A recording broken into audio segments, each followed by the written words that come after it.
Que dia é hoje? O que se comemora nessa data?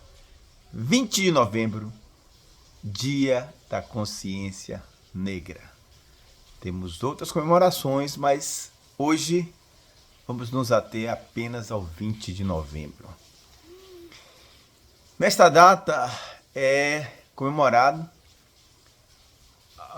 o assassinato, a morte, do Zumbi dos Palmares em 1695. Lembrando que os quilombos no Brasil eram lugares de resistência, onde os escravizados fugiam e se refugiavam. Não só escravizados, mas também pessoas pobres, indígenas, excluídos socialmente.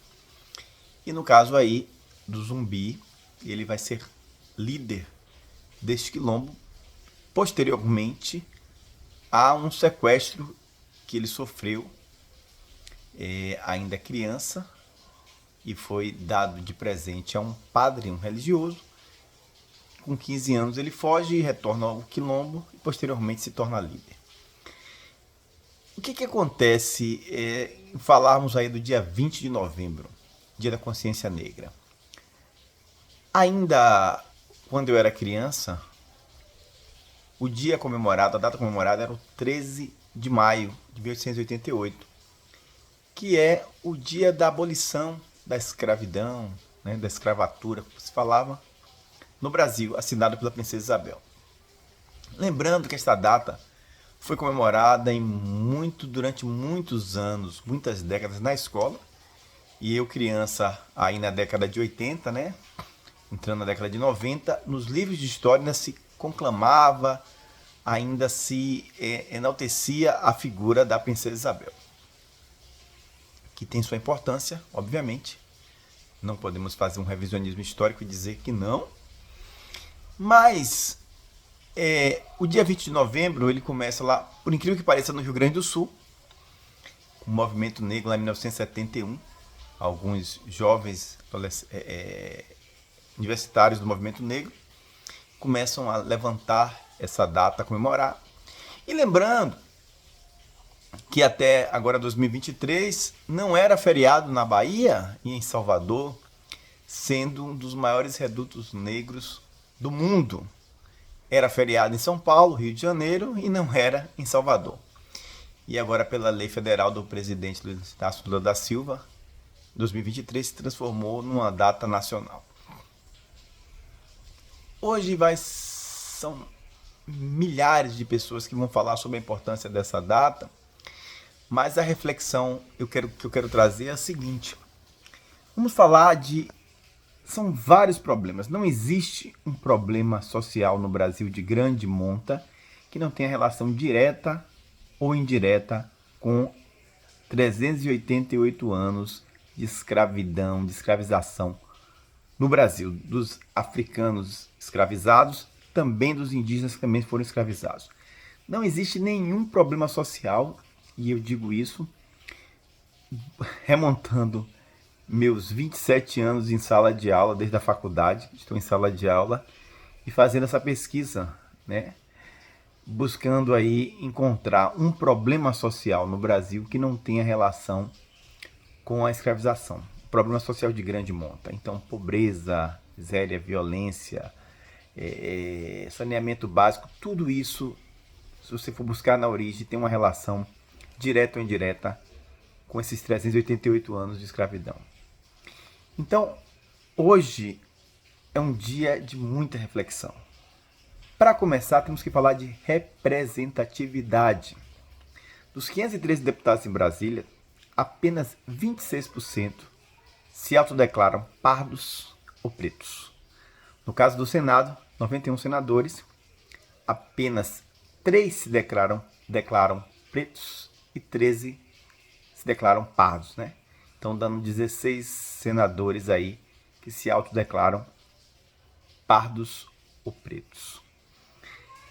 Se formos analisarmos aí nos chamado anteriormente de presidentes, agora é CEO, das grandes corporações ou de corporações empresariais, empresas, indústrias, enfim, grandes corporações no Brasil, apenas 4% são pardos ou pretos. E isso nos traz aí uma reflexão. E gosto sempre de lembrar meu pai que dizia que no dia que preto votasse em preto, mulher votasse em mulher, e a comunidade LGBT votasse na comunidade LGBT, mais, o Brasil seria outro. E não chegamos ainda nisso, né? Se pensarmos aí que temos autodeclarados 56% da população brasileira que se autodeclaram pretos e pardos e apenas 26% de representantes no Congresso, temos aí uma disparidade muito grande. No Senado ainda mais. Quando se trata também das mulheres, também temos aí essa disparidade enorme. Então, hoje é um dia de resistência, hoje é um dia de reflexão. Remontando o 13 de maio, não é que a data tem que ser esquecida, que não teve importância nenhuma. Mas naquele 13 de maio, se a princesa Isabel tivesse feito uma reforma agrária, se tivesse inserido esses ex-escravizados na sociedade brasileira, certamente não podemos fazer aí ser visionários, sermos videntes, o país hoje seria outro. E não foi dada nenhuma condição de vida para esses ex-escravizados, né? Aí remonto a música que o Lazo Matumbi interpreta muito bem, o dia 14 de maio, né? No dia 14 de maio eu saí por aí, não tinha para onde ir, subiu a favela e não desceu mais, a música é fenomenal. E aí a literatura, você vai ter uma literatura ampla sobre esse tema, mas é um tema de reflexão. Ainda essa semana, em uma escola, eu vi um professor pardo dizer que não era pardo e que não ia levantar bandeira nenhuma e que é branco. É branco, ele jamais será pardo. Vi alunas também se recusarem a participar de atividades relacionadas ao Dia da Consciência Negra porque não se consideram negros, se consideram brancos, mesmo tendo o que nós chamamos aí de fenótipo, todo fenótipo negroide ou negro, né? Negroide aí talvez aí isso também vai gerar discussões, porque vamos falar apenas de tonalidade de pele e tipos de cabelo, né? Então ainda assim você ouve muitos termos ainda racistas, você ainda vê o racismo acontecendo no Brasil diuturnamente, hoje mais comedido por medo da lei, né? Não por uma questão de mudança. Você vê isso no futebol também aí diuturnamente, questões relacionadas a racismo dentro do Brasil. Essa semana aí o jogo lá do Avaí, uma moça e um rapaz, né? Praticando racismo explícito. Enfim, temos aí um problema muito grande e o país, infelizmente, na minha concepção e na concepção de muitos, não irá conseguir avançar para onde precisa se não resolvermos essas questões que já perduram aí há mais de um século, né? Já duram mais de um século. São muitos problemas e, obviamente, que temos que lutar pela igualdade no Brasil. Então não basta não ser racista, temos que ser antirracistas, né? Antifascistas. Infelizmente, tivemos e temos ainda pessoas nas esferas de poder que negam o racismo no Brasil, que negam a desigualdade étnica, racial, mesmo com as pesquisas demonstrando que homens brancos e homens negros fazendo a mesma atividade, a remuneração fica cerca de 43% a menos para os homens negros. No caso das mulheres negras, a coisa ainda é pior, é mais 60%, 63% aproximadamente menos que que as mulheres negras ganham fazendo a mesma atividade de uma mulher branca. Então não adianta aqui falarmos ao vento, as pesquisas, o dia a dia do Brasil prova isso, comprova isso. Falando de Salvador, a situação em Salvador, uma cidade predominantemente negra, uma das mais negras do mundo, né? Uma das mais negras ou pretas no mundo, diríamos assim, onde tem uma comunidade aí, onde ainda existe uma resistência muito forte, sempre existiu. Temos problemas seríssimos de racismo e de desigualdade.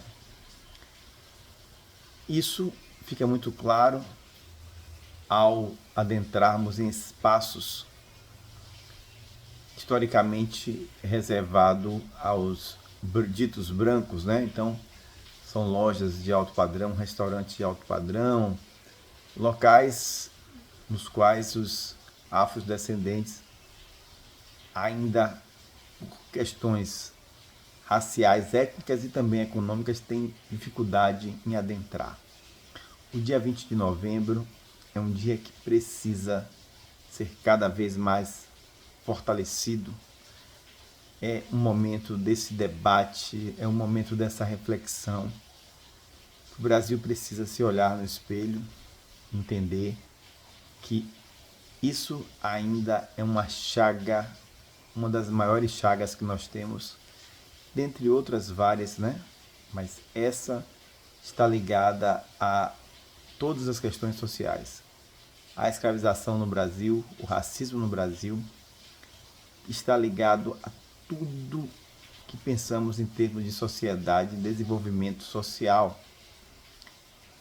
E é preciso ainda muito trabalho, muita reflexão, muito estudo, militância, sim, educação, sim, trabalho ainda muito amplo, que infelizmente tem muita luta pela frente, né? E só para lembrar, no caso de Salvador, mais uma vez falando da cidade, nós aqui não tivemos um apartheid oficial no papel, né? Isso no século XX, mas as pessoas mais velhas da cidade lembram que alguns clubes sociais não permitiam a entrada de negros ou pretos, né, pardos, pela porta da frente. Era o caso do Baião de Tênis, né? Entre outros. Blocos de carnaval também, agremiações carnavalescas, né? Os blocos de carnaval que ainda estão aí hoje no Carnaval de Salvador, pediam foto, pediam endereço, pediam uma série de informações para permitir ou não pessoas vestirem aquela fantasia, que à época era mortalha, o abadá, para saírem nesses blocos. E, obviamente, que a fotografia ela era o principal elemento de exclusão, né? Então, os afrodescendentes, eles não eram... Os blocos diziam que não precisavam justificar porque não aceitavam as pessoas, né, ou aquelas pessoas. E obviamente que era uma questão étnica, racial, era racismo mesmo. E após o carnaval você via os outdoors na cidade, onde os blocos diziam só gente bonita, e obviamente que as fotos só tinham pessoas brancas, né? Isso foi agora, no final do século XX, década de 90 para 2000. Então, uma coisa muito recente ainda, né? Temos episódios aí diuturnos acontecendo. Então, esse dia eu poderia falar aqui até o dia 21 sobre N problemas, N questões que venho acompanhando durante toda a minha vida nessa cidade e principalmente em sala de aula. É isso. Dia 20 de novembro, Dia da Consciência Negra. E lembrando que essa consciência necessita antes de mais nada, de educação, de conscientização. Temos um grande trabalho pela frente, um trabalho muito árduo, um trabalho muito difícil. Precisamos que a sociedade se conscientize. No Dia da Consciência Negra é preciso uma conscientização. Dia 20 de novembro, um grande abraço.